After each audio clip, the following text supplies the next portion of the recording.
I'm Kimberly, and I was born into what you'd call an ordinary family. My parents made good money, but they weren't exactly rolling in it. I had an older brother, 5 years my senior, and let me tell you, he was the golden child. Our parents sent my brother to some fancy private school with all the bells and whistles. Meanwhile, I was shuffled off to the local public school. Don't get me wrong, it wasn't terrible, but the difference was night and day. I remember this one time when I was about 8. I'd just finished watching a music video of this amazing singer, and I was so inspired. I ran to my mom, all excited, and said, "Mom, can I take singing lessons, please?" She just looked at me like I'd grown a second head. Singing lessons? Kimberly, don't be ridiculous. That's just a silly hobby. You need to focus on getting a real job when you grow up. My dad chimed in, "Your brother's the smart one in the family. You'll need to work with your hands, sweetie. No use wasting money on singing lessons." So I started looking up vocal lessons online. I'd practice in my room, trying to keep it down so my parents wouldn't complain. "Kimberly, stop that racket" became a common phrase in our house. Things might have stayed that way if it wasn't for my Aunt Sarah. She was my mom's sister, didn't have any kids of her own. She was a dentist, made good money, and for some reason she seemed to actually like hanging out with me. One day, she caught me singing in my room. I was so embarrassed, but she just smiled. "Kimberly, that was beautiful," she said. "Why didn't you tell me you could sing?" I shrugged, feeling my cheeks burn. Mom and Dad say it's silly. Aunt Sarah's face did this weird thing like she was trying not to frown. "Well, I think it's wonderful. How about we get you some proper lessons?" From that day on, everything changed. Aunt Sarah became my secret weapon. She bought me a synthesizer, and we'd spend hours learning songs together. It was like having a whole new world open up to me. When my parents found out about the lessons, they weren't thrilled. Mom even had the nerve to tell Aunt Sarah, "You should be giving that money to our son instead." But Aunt Sarah? She just smiled that calm smile of hers and said, "I think Kimberly has a real talent. I'm happy to nurture it." That was the first time anyone had ever stood up for me like that. It made me feel seen. Like maybe I wasn't just the family disappointment after all. While I was scraping by with my singing lessons, my brother was living the high life. One day he came home all excited about hockey. "Mom, Dad, I want to play hockey," he announced at dinner. I nearly choked on my peas. Last month it was tennis. The month before that, American football. And don't even get me started on his brief rugby phase. But did our parents hesitate? Nope. Dad just nodded and said, "Sure, son, we'll sign you up tomorrow." To no one's surprise, hockey didn't stick either. Neither did any of the other sports. My brother bounced from one activity to another like a pinball, never really excelling at anything. Then came the esports phase. Oh boy. "I need a gaming computer," he announced one day. "Top of the line. And I need my own room for training and competitions." I waited for my parents to finally put their foot down. But nope. They just nodded along like bobbleheads. "Of course, honey," Mom cooed. "We'll set everything up for you." And they did. They converted the guest room into his personal gaming paradise. The computer they bought him cost more than my entire wardrobe. Meanwhile, I was still sharing a room with my cousin's hand-me-down synthesizer. The worst part was the wall of fame in our living room. It was this massive display of all my brother's achievements. I use that term loosely.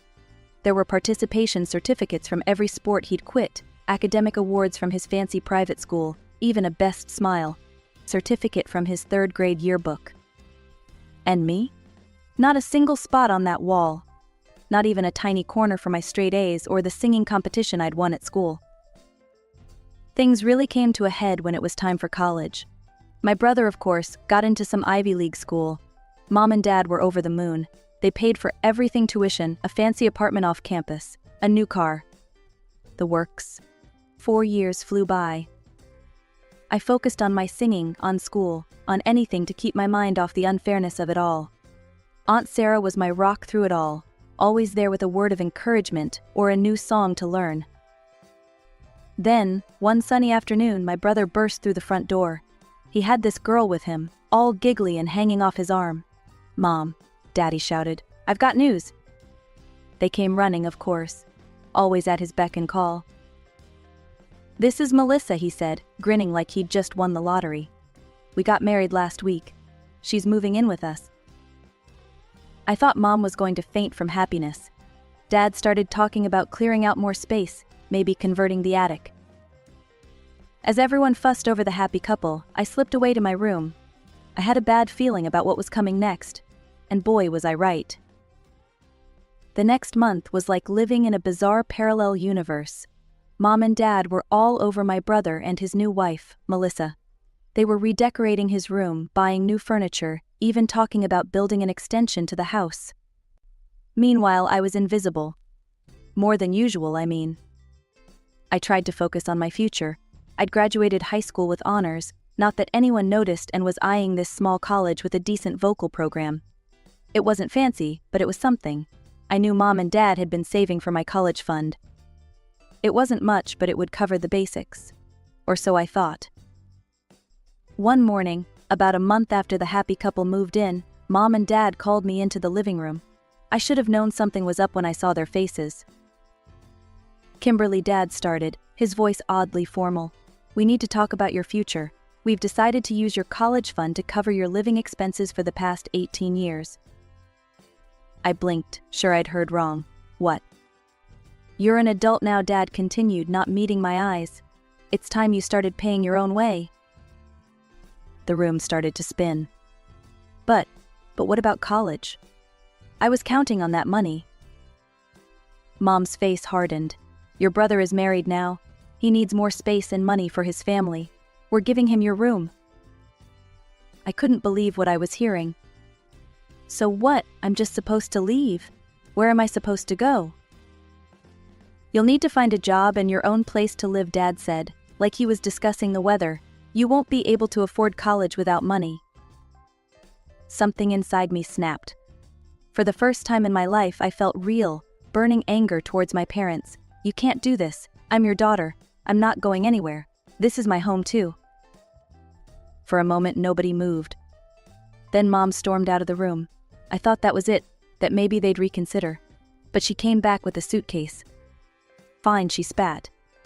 "If you won't leave, I'll pack for you." She started grabbing my things, throwing them haphazardly into the suitcase. I stood there, frozen in shock. That's when I noticed my brother and Melissa standing in the doorway, watching the whole scene with smug smiles on their faces. Something in me broke. This wasn't my family. These weren't the people who were supposed to love and support me. I pushed past Mom and started packing my own things. I grabbed my clothes, my few pieces of jewelry, and most importantly, the music books and recordings Aunt Sarah had given me over the years. Nobody said a word as I packed. Nobody tried to stop me. And when I walked out the front door, dragging my suitcase behind me, nobody called me back. I found myself on Aunt Sarah's doorstep, my whole life packed into one measly suitcase. When she opened the door and saw my tear-stained face, she didn't ask questions. She just pulled me into a hug and said, "Oh, Kimberly, come in, sweetheart." That night, over a cup of hot cocoa, I spilled everything. Aunt Sarah listened, her face growing darker with each word. When I finished, she took my hand and squeezed it tight. "You're staying here," she said firmly, "and tomorrow we're going to figure out your future."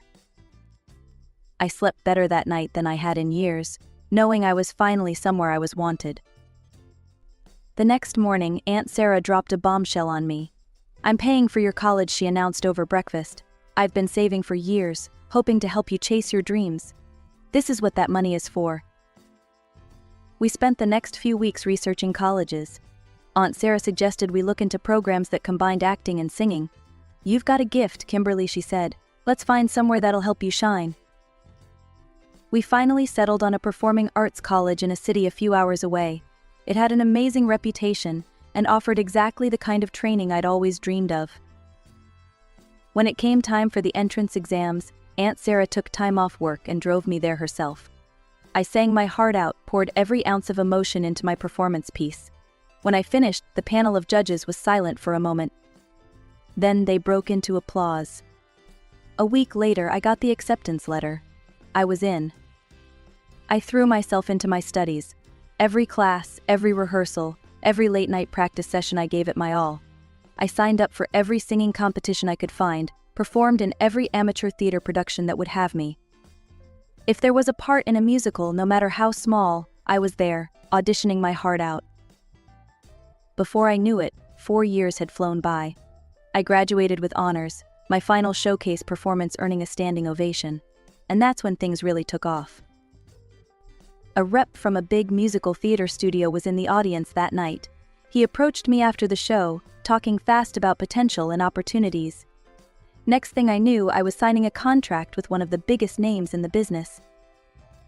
Suddenly, I wasn't just performing in college productions or local theaters.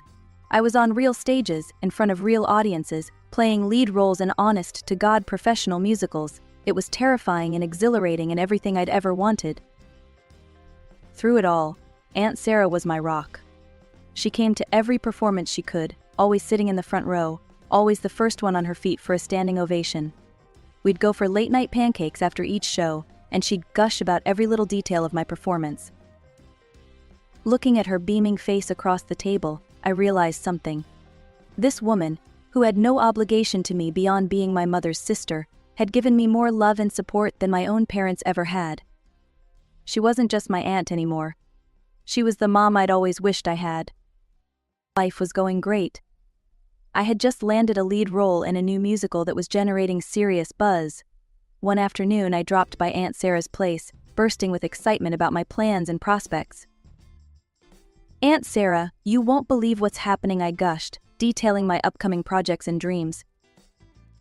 She listened with that warm smile of hers, but as I was getting ready to leave, she dropped a bombshell. "Kimberly," she said gently, "you've grown into such a wonderful young woman. Don't you think it's time to reconcile with your parents? They're still your family, dear." I wanted to argue, but the hopeful look in her eyes stopped me. After everything she'd done for me, how could I refuse? "Okay," I said reluctantly. "I'll try." The next day, I found myself standing on my parents' doorstep, feeling like a stranger. Mom answered, her eyes widening in surprise. "Kimberly," she said, like she wasn't sure it was really me. "Hi, Mom," I replied, forcing a smile. "Can I come in?" They let me stay, but it was clear I wasn't welcome. The house felt different, colder somehow, and get this, my brother was still living there. Apparently his wife had been kicked out. Mom grumbled something about her playing video games all day and refusing to help around the house or get a job. For days, I endured their frosty silence and disapproving looks. I was about ready to call it quits when my brother cornered me in the kitchen. "So," he sneered, "still chasing that silly singing dream? Let me guess, you're a star in some dingy bar now." Something in me snapped. I stood up straight, looked him in the eye and said, "Actually, I'm the lead singer in several successful musicals. And I'm doing quite well for myself, thank you." You should have seen their faces. It was like someone had flipped a switch. Suddenly, Mom and Dad couldn't stop asking questions. "Musicals?" "Really?" Dad pressed. "How much do you make?" I tried to leave, but Mom practically blocked the door. "You must be making good money," she insisted. "How much is your contract worth?" "That's confidential," I said, trying to edge past her. Dad's face hardened. "Now listen here, young lady. After everything we've done for you, you owe us. We're your parents. You're obligated to help us and your brother." And just like that, I was 18 again, standing in the same house being told I wasn't worth investing in. But this time, I wasn't that scared, insecure girl anymore. "I don't owe you anything," I said, my voice steady. "You kicked me out, remember? Told me I wasn't worth supporting. Well, guess what? I made it without you, and I don't need you now." I headed straight to Aunt Sarah's house. She took one look at my face and opened her arms. As I hugged her, I knew this was my real family. This was home. Life has a cruel way of pulling the rug out from under you just when things seem to be going well. I was riding high on my success, performing in sold-out shows night after night, when I got the call that changed everything. Aunt Sarah had cancer. The world seemed to stop spinning. I wanted to drop everything and rush to her side, but she insisted I keep performing. "Your dreams are my dreams too," she told me over the phone, her voice weaker than I'd ever heard it. "Don't you dare give them up for me." So I kept touring, but every free moment I had, I spent with her. We'd sit in her garden, talking about everything and nothing. I tried to memorize every detail of her face, the sound of her laugh, the way her eyes crinkled when she smiled. But cancer is a merciless enemy. Despite the treatments, despite our hopes and prayers, Aunt Sarah's condition worsened rapidly. And then, one day, while I was in the middle of a tour, I got the call I'd been dreading. Aunt Sarah was gone. I was lucky, if you can call anything about this situation lucky, that I had a few days break between shows. I caught the first flight home, my heart feeling like it was being squeezed in a vice. As soon as the funeral was over, I had to fly back. The show must go on, as they say. But every performance felt hollow now. I sang the notes, hit the marks, but my heart wasn't in it. How could it be, when it was shattered into a million pieces? When the tour finally ended, I returned home, exhausted and grieving. That's when I got a call from a notary. Apparently Aunt Sarah had left a will, and I needed to come in to discuss it. I went to the notary's office, not really caring about what Aunt Sarah might have left me. Nothing could replace her. But when the notary started reading the will, I couldn't believe my ears. Aunt Sarah had left me everything. Her house, her savings, all of it. I broke down crying right there in the notary's office. In the following days, I moved into Aunt Sarah's house. I was starting to feel like maybe, just maybe, I could move forward when my past came knocking, literally. One afternoon there was a pounding on the door. I opened it to find my brother standing there, looking disheveled and desperate. "I need money," he blurted out before I could even say hello. "My wife's pregnant, and I left Mom and Dad. They've been driving me crazy with their nagging and criticizing. You've got to help me, Kimmy." I stood there, stunned. After everything that had happened, this was how he approached me. "Why don't you get a job?" I suggested, trying to keep my voice level. His face contorted in disgust. "A job? I don't need a job, I need money. You've got plenty now, don't you? That old lady left you everything." That old lady comment made my blood boil. That old lady was more family to me than you ever were, I spat. "And no, I won't give you money." His eyes narrowed. "You tricked her, didn't you? Manipulated that senile old woman into giving you everything. You're nothing but a thief. I'll take you to court, you'll see." Something in me snapped.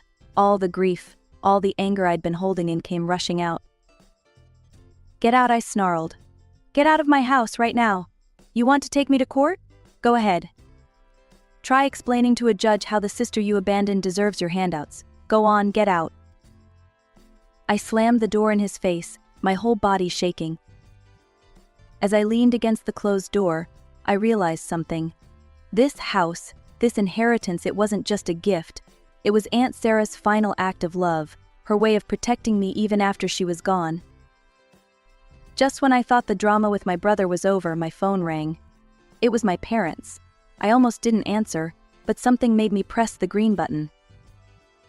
Kimberly, my mother's voice came through, sickly sweet. "We heard about the inheritance. Don't you think you should share some of that with your family? After all, Sarah was our relative too." I couldn't believe what I was hearing. "Are you serious right now?" I asked, my voice ice cold.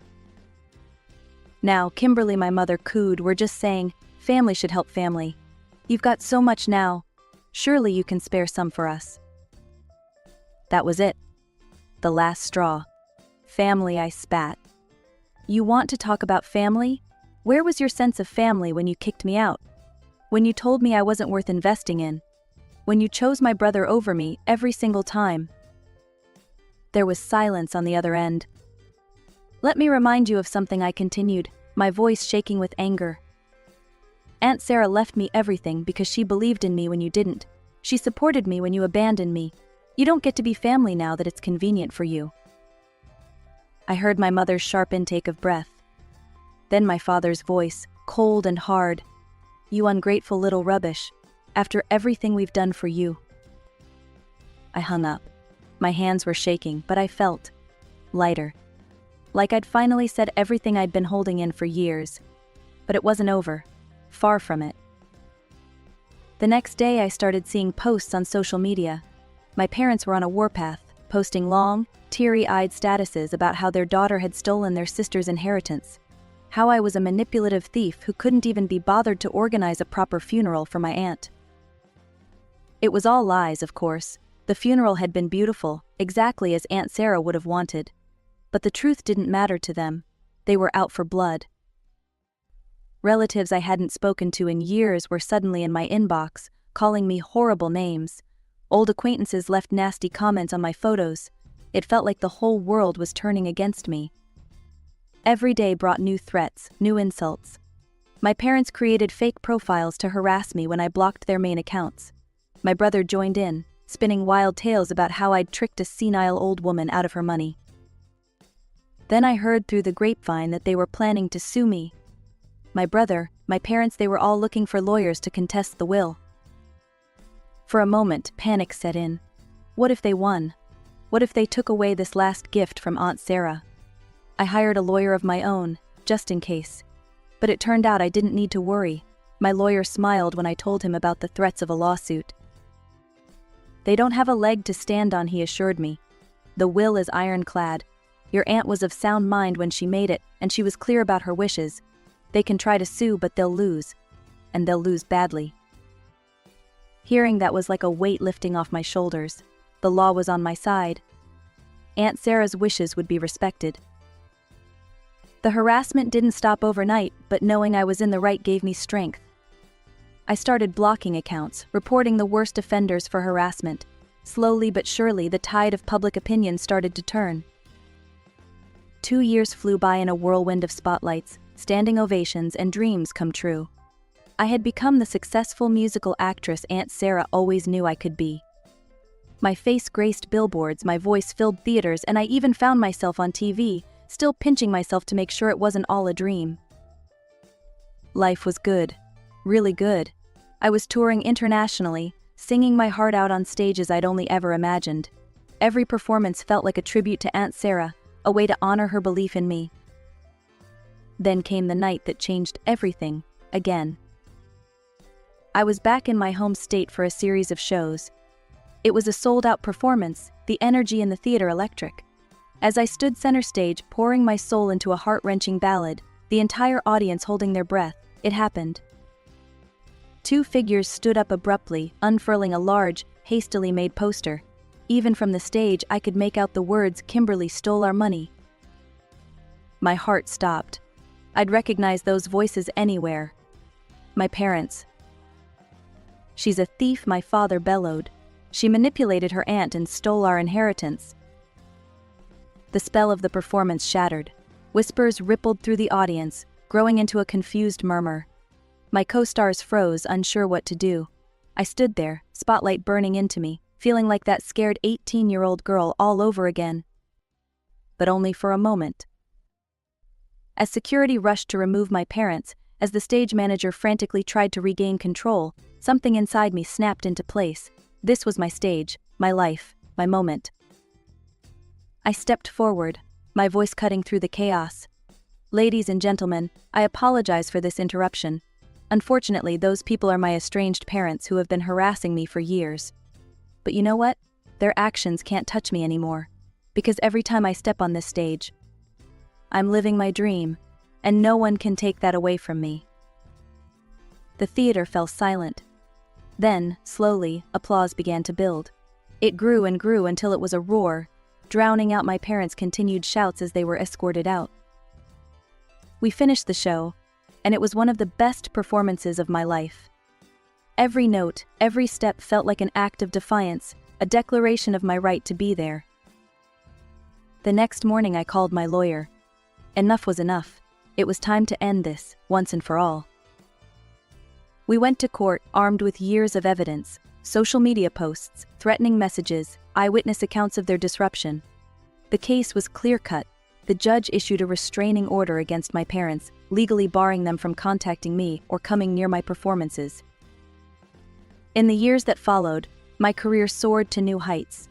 I traveled the world, performing in cities I'd only ever dreamed of visiting. Every new stage, every new audience was a thrill. My parents and brother became distant memories, faces I might pass on the street without a second glance. They were no longer a part of my story. Instead, I built a new family.